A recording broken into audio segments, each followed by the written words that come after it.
Oh my goodness, you guys are a great group already. All right, my friends. So I'm Cameron. I'm one of the sea lion and otter trainers here at Sea Lion and Otter Theater. This is our Inside Look event, okay? This is your time with me and to be able to see things that you wouldn't be able to typically see during the day. Quick question though, how many of you have seen the show?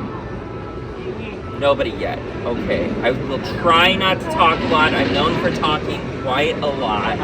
So I'll try not to talk too much. I want you guys to see the show too. But anyway, this is your time with me. Ask me all the questions. And if you must take videos and pictures, just keep in mind my left side's the good side. A few other things. We're going to be going down a flight of steps. Please be careful. Use the hand railing if you need to, okay? We're going to be checking out our critical care area today. There is a foot bath that I do need you guys to step in. You don't have to drench your feet in it. You just have to get the bottom of your shoes wet, okay? It just sanitizes your shoes before it goes into that space. And then, of course, keep in mind, a lot of our animals are very slippery. So the surfaces we walk around on can be slippery as well. Just watch your step and be very careful, okay? Follow me this way. So this right over here, this is our Pacific Point Preserve Habitat. We actually care for well over 100 animals, both out here and behind the scenes. And we do know all the individuals in there. We can identify them based off the tags and their flippers, or just off their personality. Did you guys hear that really interesting vocal? Sounds like an air horn you might hear in a sports arena. Okay, that would be London. That's how I identify her. She's the only female in the habitat that, hear that? There's London, isn't that cool? So we can ID them based off the tag. She's probably over there where everybody is feeding. Yeah, they're creatures of habit too. There's a rock Lemon likes to sit on. We call it Lemon's Rock. She'll wave at you, and then she'll scream at you. Very, very loud. If you want to, let's go ahead and just leave the banana behind, just because we are going to be walking past some animals. Although I wonder if they would find it enriching, because I find it enriching. I love that that is there. I honestly. All right, guys, follow me this way.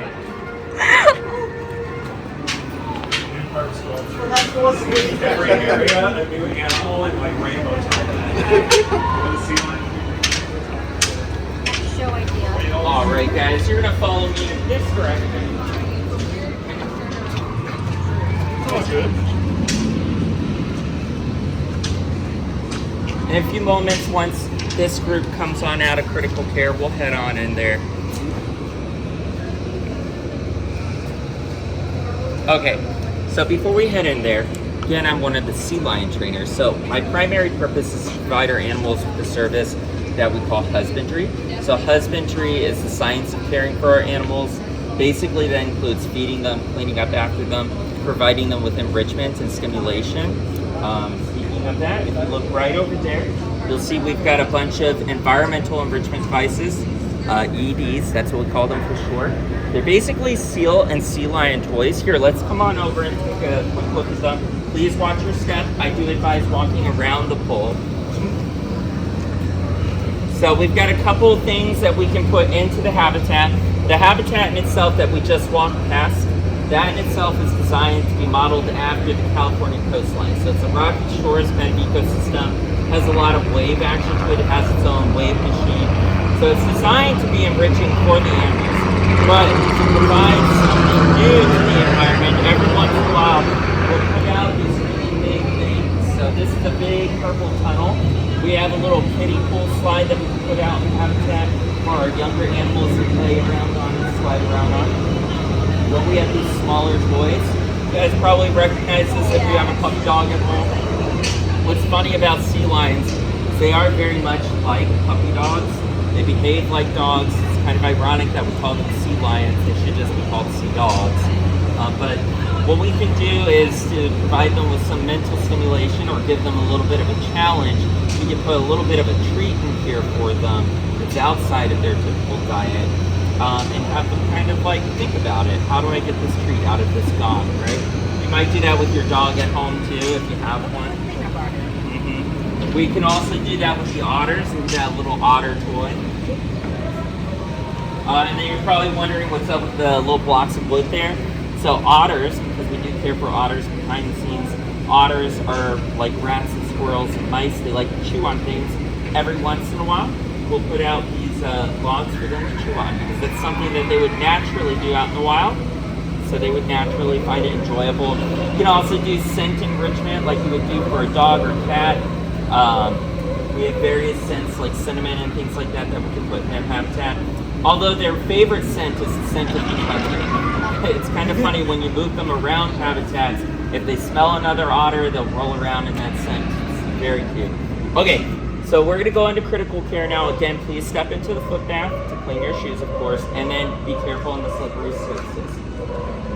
And then as we walk in, you're gonna see animals inside their homes. Watch your steps if you choose to walk this way.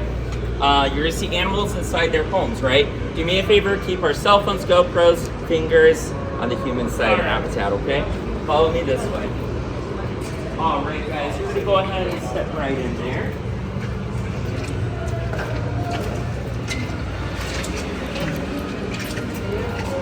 All right, perfect. As you're coming in, you'll notice that we are now on the ground level of Pacific Point Preserve. Through that door, it leads right into the grotto, which is just where you guys were at up top, okay? Just beneath you is where a lot of our harbor seals actually like to hang out and cool off during the day and also get away from our more ambitious and playful sea lions, so to speak. But what's great about having the exhibit connected right to our critical care area is it means if we go out in the morning and we see something that seems either behaviorally off or physically off with our animals, we can go ahead and call them back from the exhibit or pull them off the exhibit, bring them right here. And then our vet staff, which we have 4 veterinarians that work here on site, that can easily come to us if we see something that may be of concern and come check them out in here. Isn't that neat? Every area has kind of a similar setup or critical care space just like this. However, we don't want this area to always be known for the vet stuff, right? Because just like your dog or cat at home, when you are taking them to the vet, they know it, right? And that can be a bit of a challenge. So what we do every once in a while, just go ahead and make sure your fingers are back, okay, ma'am? Yeah. Is we'll open up the doors in the morning when we do our feed. We'll let them come in here, and if they want to come in here and hang out, we'll let them hang out back here. That's actually why some of our young ones hanging out in here. It just works out. This kind of gets them desensitized to being in this space and also associate this place with being something other than the vet place, right? And you guys get to see some animals up close. Do you guys have any questions so far? Perfect. Okay, go ahead and follow me this way. Again, watch your step, slippery surfaces. Now this area, apart from just being critical care, we also utilize it to do some intensive training with our animals on the habitat too. Intensive training sounds scary, doesn't it? It's not. It just means more focused training. So like, for example, our 1-year-olds, our pups, if they start to show signs of knowing behaviors that we might utilize in our presentation, we can have them, if they're interested in hanging out with us, have them come in here. We can work on those behaviors that you might see in the show. Do you guys know what those behaviors are called, by the way? I'll tell you, that's what I'm here for. Husbandry behaviors. So husbandry is taking care of our animals. That's the service I provide, right? So anything they're capable of doing that makes that easier for me is what we're gonna primarily train our animals to do. And what's really cool about our presentation is it's a fun presentation to watch and we joke around a lot. But all those behaviors that you see us doing actually have a purpose in their care. We just pair it with a really funny segment and you guys enjoy it too. But yeah, so we can do that with some of our younger animals on the habitat. If our animals start to get a little bit older, but they know some behaviors, or we can train those behaviors. A lot of our animals we utilize in the show are our older geriatric animals.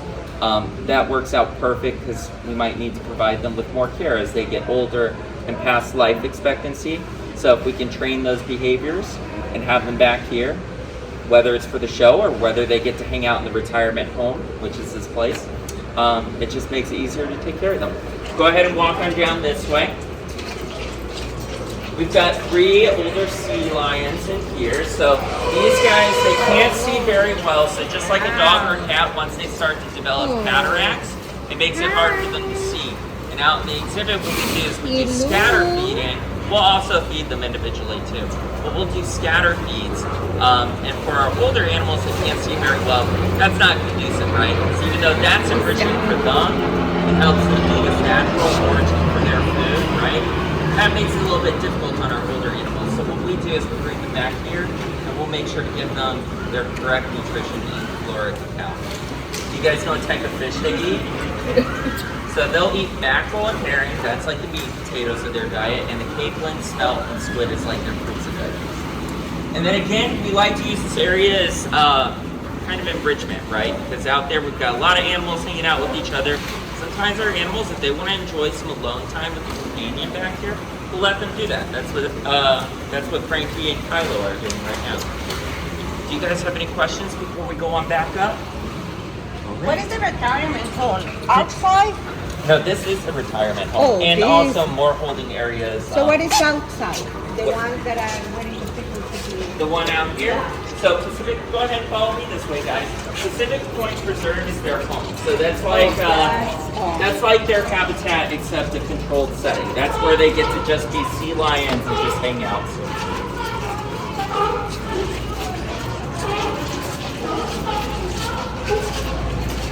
All right, guys, we are going to be walking up the stairs again. So go ahead and head on up top, and I'll meet you up there.